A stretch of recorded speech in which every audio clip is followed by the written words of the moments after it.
Puji Tuhan, pagi hari ini kita akan bersama-sama merenungkan firman Tuhan. Mari kita berdoa. Bapa, di dalam nama Tuhan Yesus Kristus, sekarang saatnya kami bersama-sama menedukkan hati kami, menyiapkan hati pikiran kami untuk mendengar dan merenungkan firman Tuhan. Bicara kepada setiap kami ya Tuhan.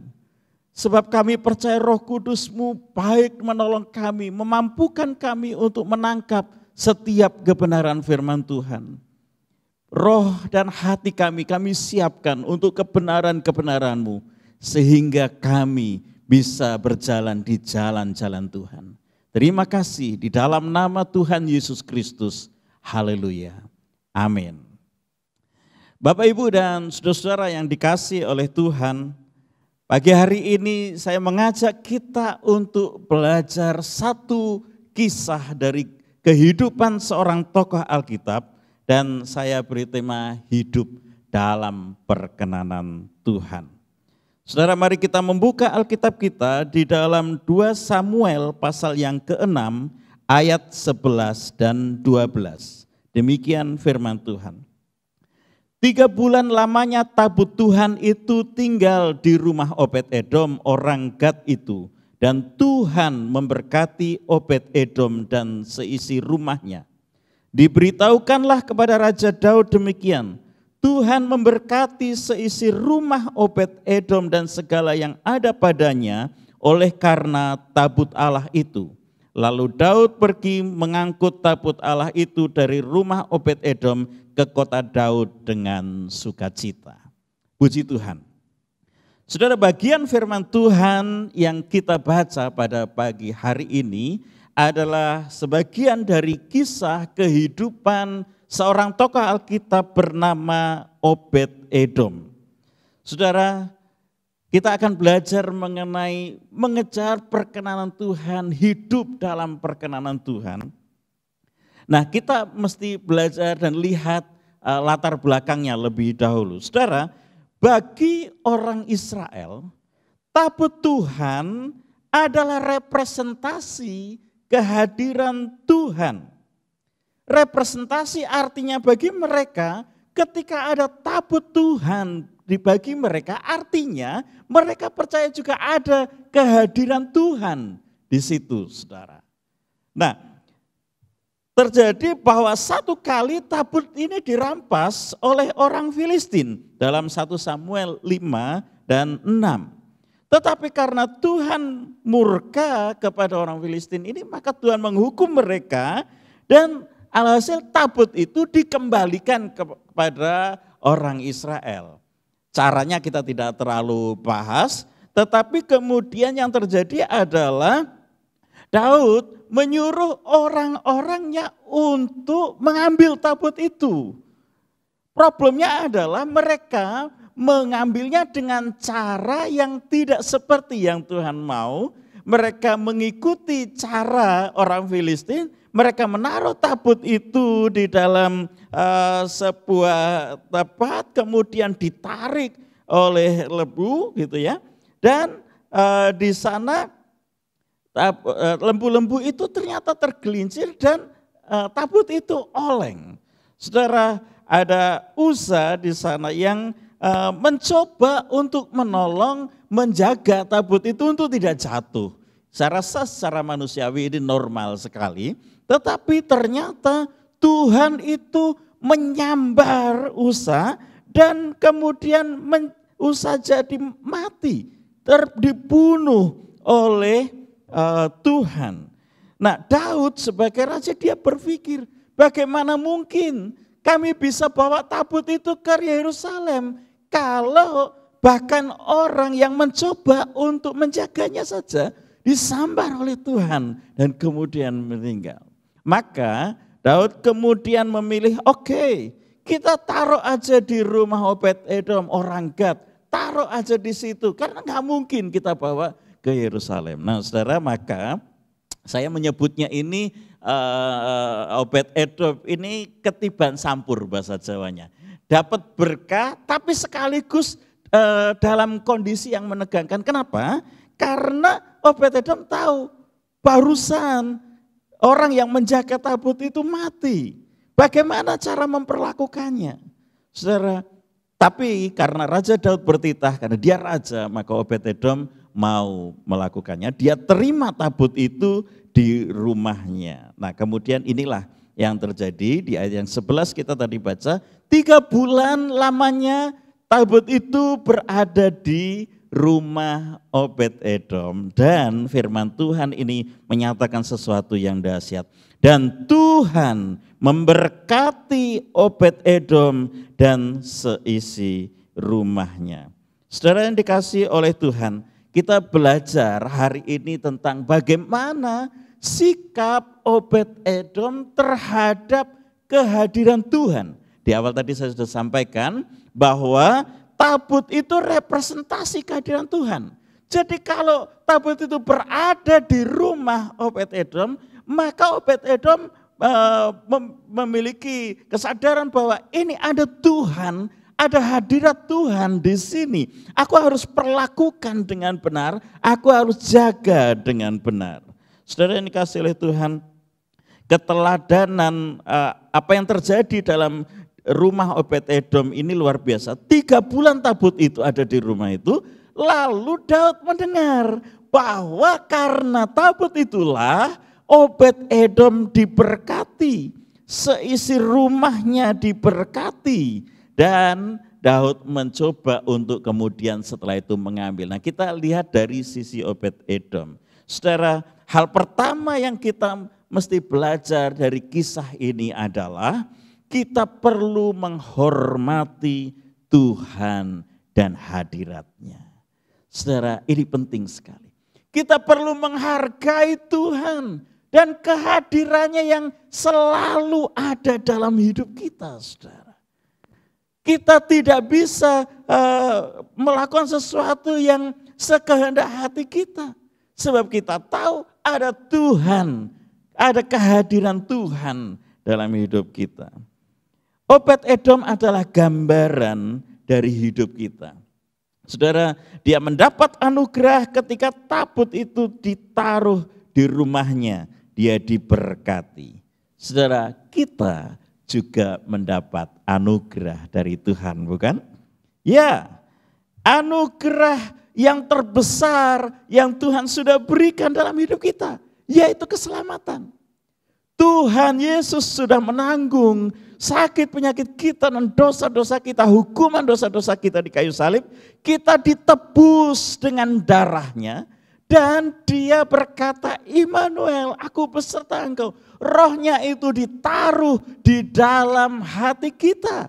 Menetap dalam hidup kita. Ada hadirat Tuhan di dalam hidup kita, saudara.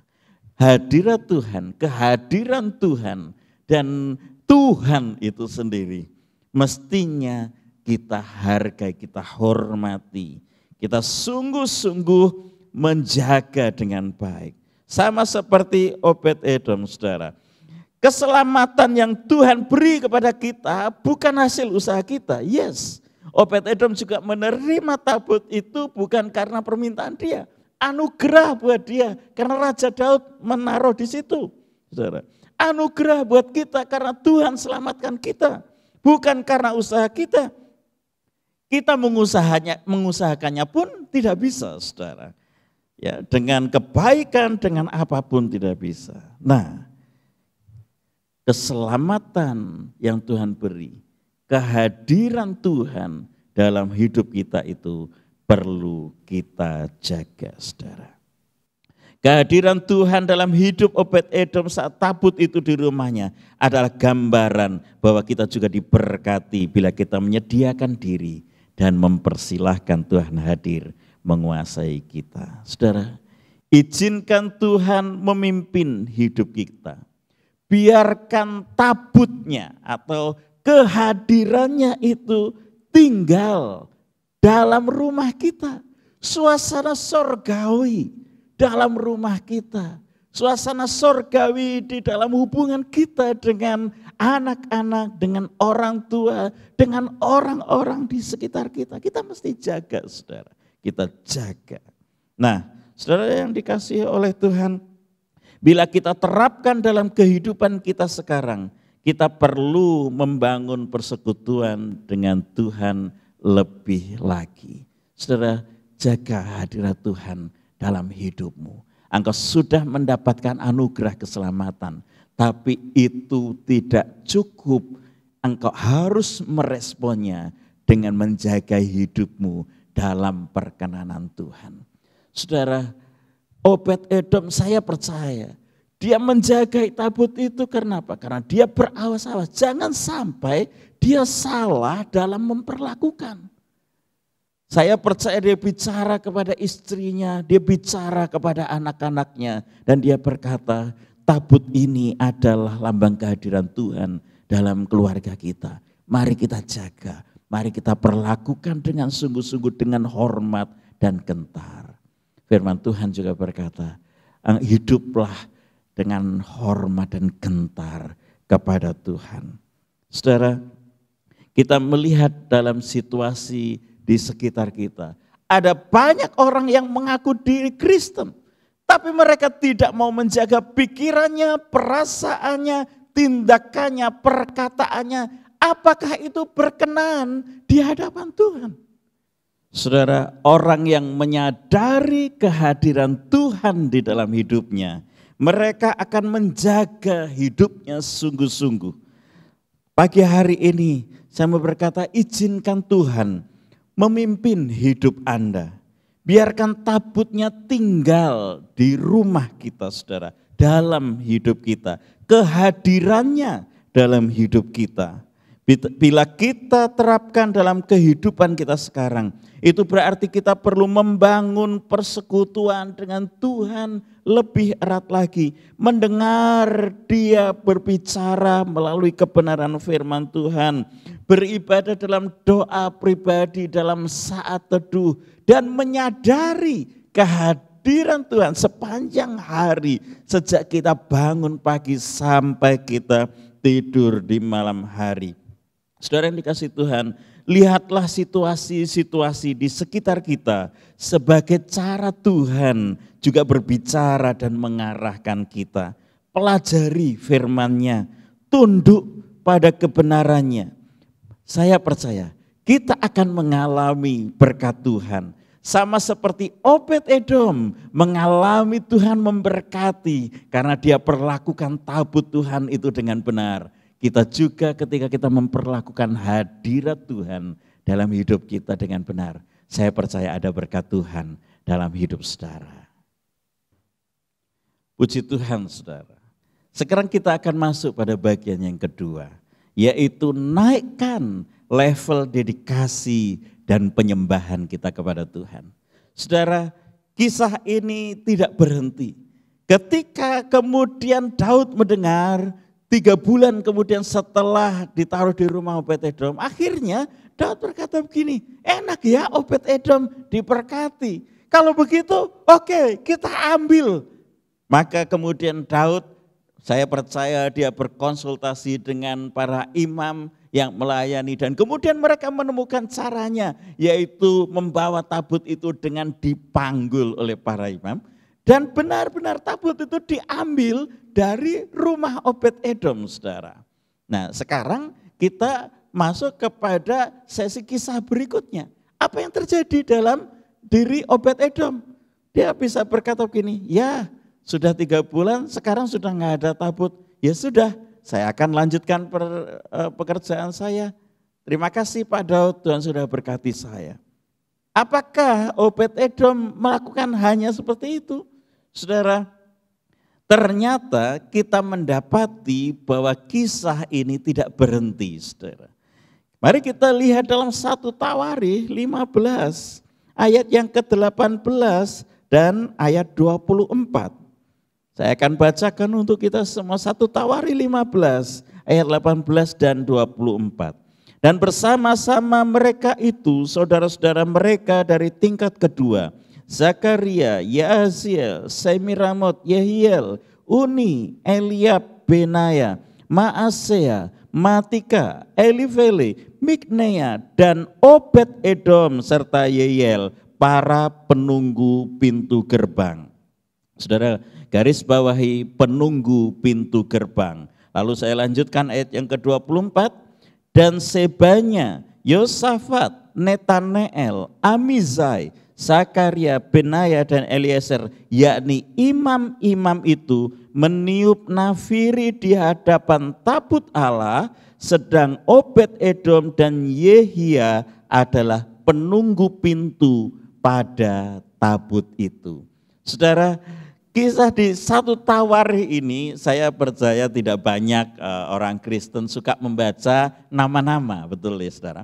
Tetapi ada satu penunjuk, penanda bahwa ternyata Obed-Edom tidak berhenti di rumahnya. Dia tidak berkata begini, oh Daud engkau ambil, tidak aku jaga, ini sudah memberkati aku.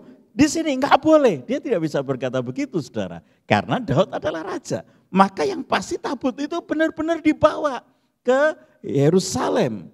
Nah yang terjadi kita tidak tahu kisah berikutnya. Tapi ini yang saya percaya saudara. Obed-Edom berpikir tabut itu ada di rumahku. Ada kehadiran Tuhan. Dan kemudian aku diberkati. Kita semua sekeluarga diberkati. Maka ketika tabut itu tidak ada di sini, saya yang harus, saya beri tanda kutip, mengejar tabut itu saudara. Dan beberapa waktu kemudian kita membaca dalam 1 Tawarikh 15 ini saudara. Ada Obed-Edom jadi penunggu pintu gerbang dari Bait Allah. Ya, waktu itu belum Bait Allah, waktu itu masih kemah saudara. Dan kemudian ayat 24 lebih dekat lagi. Ada imam-imam yang meniup nafiri di hadapan tabut Allah. Obed-Edom dan Yehia adalah penunggu pada pintu tabut itu. Saudara, ini yang saya percaya terjadi. Obed-Edom tidak rela kalau dia jauh dari hadirat Tuhan. Dia tidak rela dirinya itu sekedar ya saya sudah diberkati, terima kasih, selesai urusan. Kemudian urusan tabut itu sudah urusan raja dan orang-orang di kerajaan. Tidak saudara. Tetapi dia berkata, kalau aku diberkati karena ada hadirat Tuhan di tempat itu, maka kalau tabut itu dibawa, bukan aku yang meminta tabut itu kembali, tapi aku yang harus mengejar dan aku mesti berada dekat dengan tabut itu. Maka kita tidak tahu prosesnya bagaimana.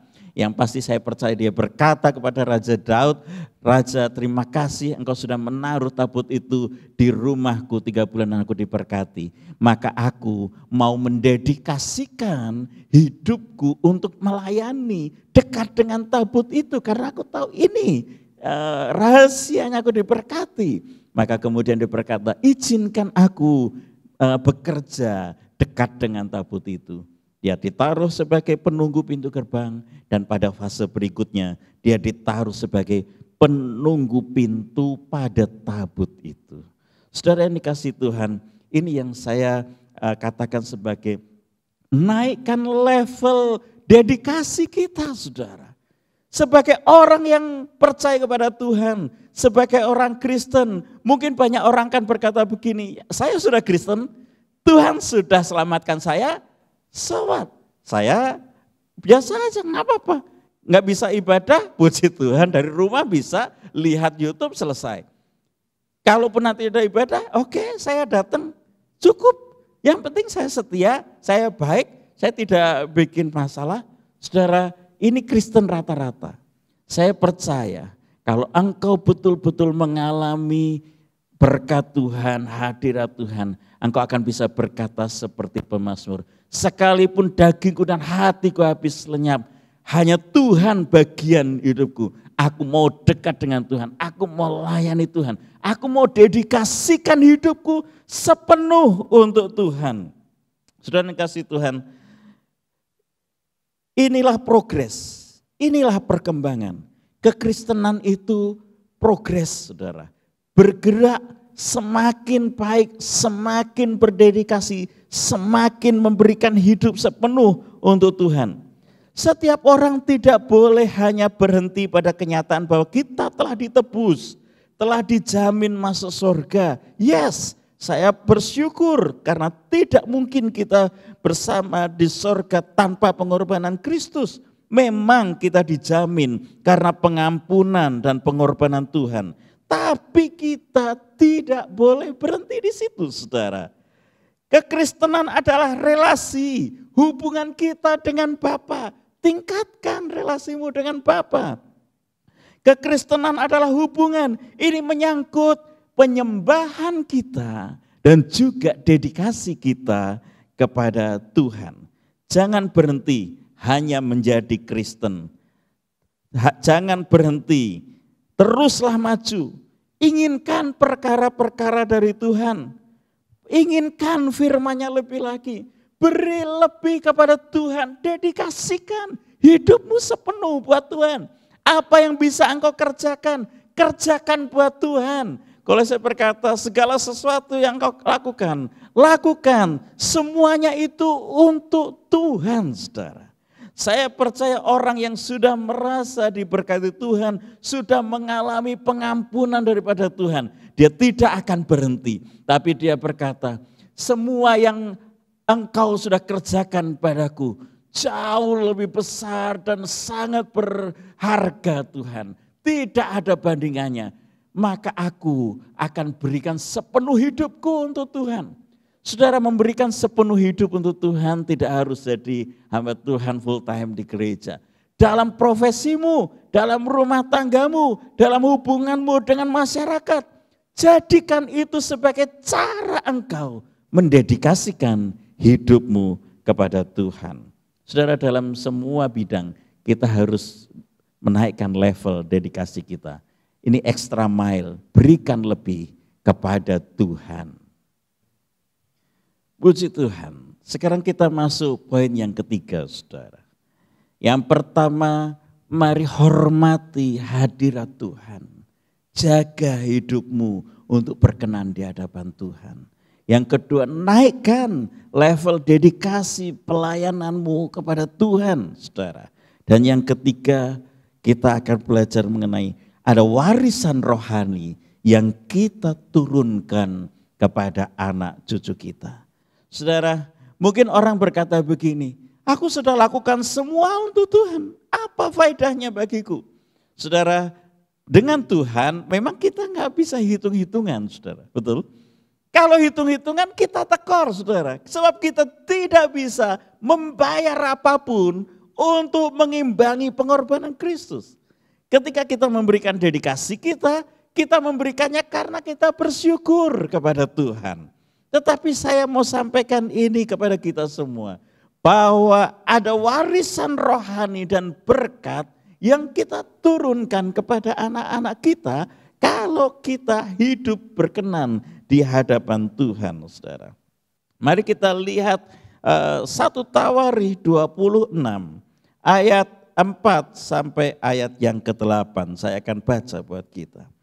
Obed-Edom mempunyai anak-anak, yakni Semaya anak sulung, Yosabat anak yang kedua, Yoah anak yang ketiga, Sakar anak yang keempat, Netaneel anak yang kelima, Amiel anak yang keenam, Isakar anak yang ketujuh, dan Peuletai anak yang kedelapan, sebab Allah telah memberkati dia.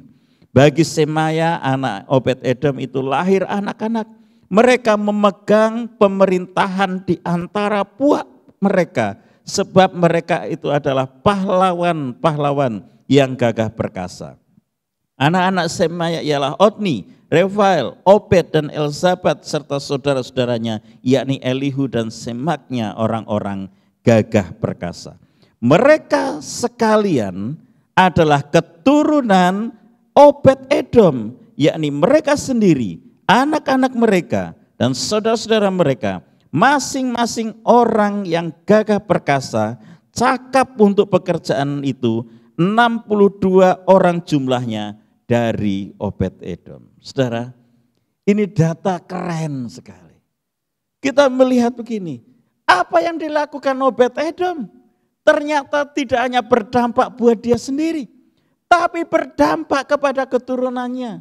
Saya percaya Obed-Edom berkata kepada anak-anaknya, nak, dengarkan ini, kita diberkati karena Tuhan.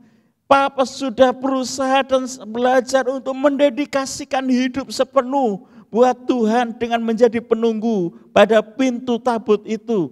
Dengar ya nak, mari kamu juga dedikasikan hidupmu sepenuh untuk Tuhan. Hormati Tuhan, saudara.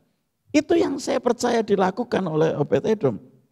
Dan ini adalah hasil yang ditunjukkan oleh kebenaran firman Tuhan yang dahsyat ini, saudara. Anak-anak dan cucu Obed-Edom ini mendapatkan tanggung jawab dan kepercayaan yang besar dari Tuhan. Mereka duduk di pemerintahan, mereka adalah para pahlawan, mereka orang-orang yang cakap bekerja, bahkan emas dan perak dalam rumah Allah, dalam pengawasan mereka. Mereka dapat diandalkan. Saudara yang dikasihi oleh Tuhan, ada warisan rohani yang kita berikan kepada anak-anak kita ketika kita sungguh-sungguh menghormati Tuhan, hidup benar di hadapan Tuhan, tidak menyimpang ke kanan atau ke kiri. Kita sungguh-sungguh mendedikasikan hidup kita kepada Tuhan. Setiap perasaan, setiap pikiran yang berbeda yang tidak berkenan di hadapan Tuhan, kita langsung kebaskan. Setiap perasaan sakit hati kita kemudian minta Tuhan pulihkan, dan kemudian kita tidak menyimpan kesalahan orang lain. Ada banyak cara untuk kita menghargai Tuhan. Dan saya percaya keturunan kita akan menjadi orang-orang yang diberkati oleh Tuhan. Bagaimana bisa anak-anak Obed-Edom ini mendapatkan warisan rohani yang seperti ini? Kuncinya adalah keteladanan di dalam keluarga. Saudara, Obed-Edom memberikan teladan kepada anak-anaknya. Teladan dalam mengejar Tuhan dan perkenanannya. Saudara yang dikasihi oleh Tuhan, saya percaya kita semua juga rindu mengalami berkat Tuhan. Saya percaya kita semua juga rindu mengalami kehadiran Tuhan, kuasanya, mujizatnya, kemurahannya diberikan kepada kita dan anak cucu kita. Saudara, seberapa rindu Anda mengalami berkat dan perkenanan Tuhan? Pagi ini saya mau sampaikan kepada kita, ketika kita belajar dari Obed-Edom, mari kita mulai dengan kita mengejar Tuhan, dalam tanda kutip, mengejar Tuhan, mengejar hadiratnya, sungguh-sungguh mencari Tuhan dan hidup dalam perkenanan Tuhan. Saudara. Sungguh-sungguh kita menjaga hati kita ini murni, tulus, manis di hadapan Tuhan. Karena itu adalah kunci berkat, itu juga adalah kunci anak-anak kita, keturunan kita menjadi orang-orang yang diberkati oleh Tuhan.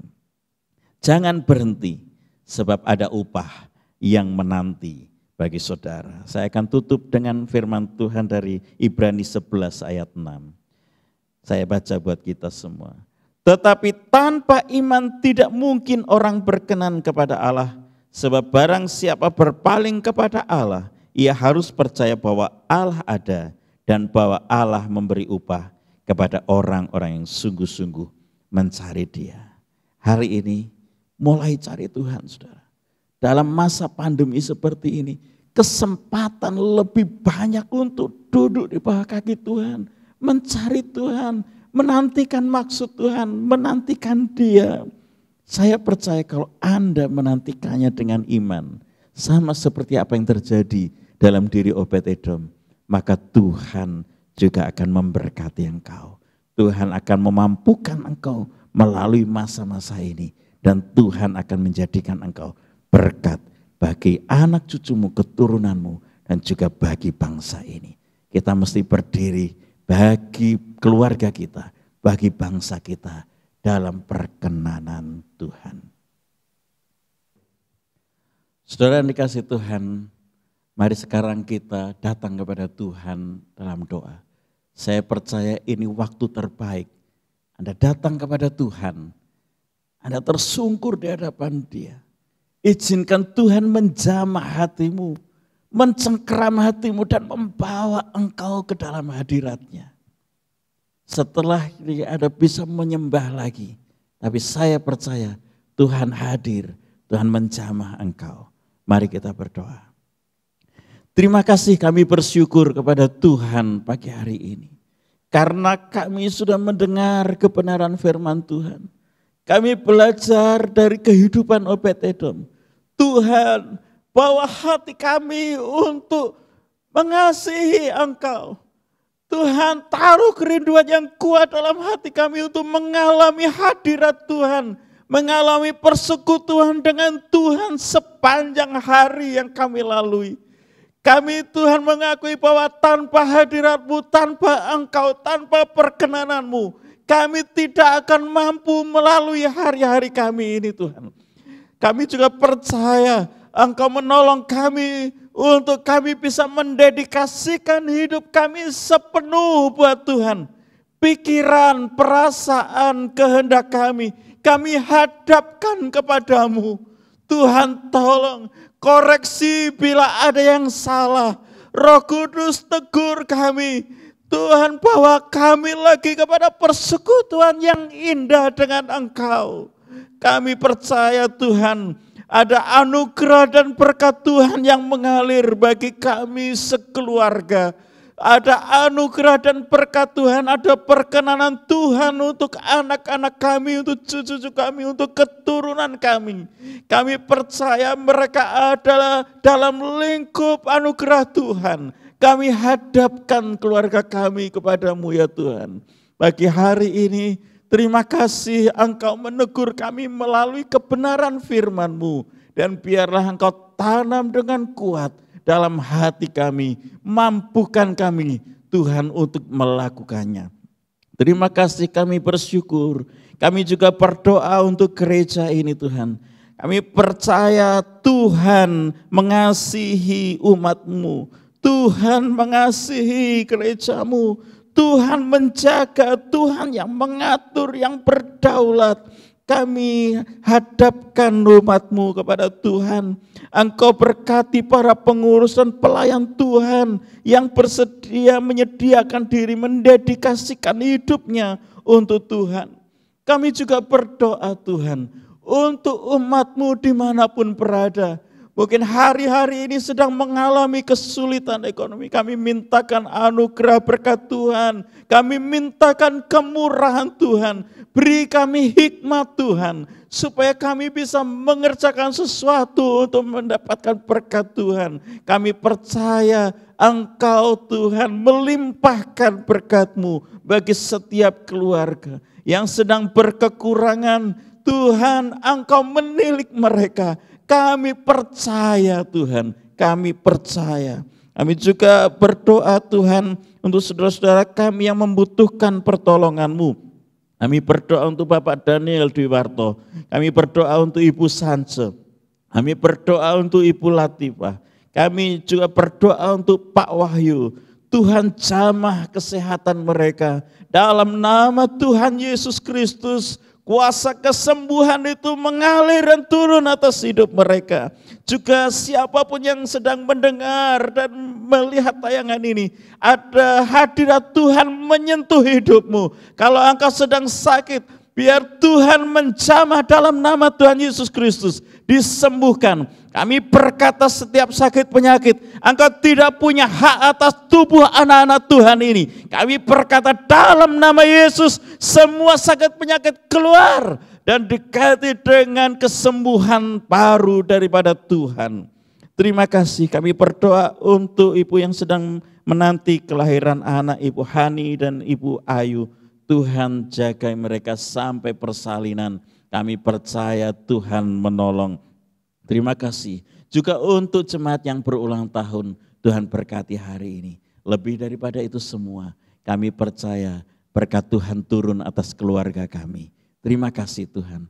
Kami akan tutup ibadah ini dengan percaya bahwa kami menerima berkat damai sejahtera dari Allah Bapa, anugerah di dalam Tuhan Yesus Kristus, dan persekutuan dengan Roh Kudus menyertai kami semua dari hari ini sampai selama-lamanya, sampai Tuhan Yesus datang menjemput kami di awan-awan. Terima kasih dalam nama Tuhan Yesus Kristus. Haleluya. Amin.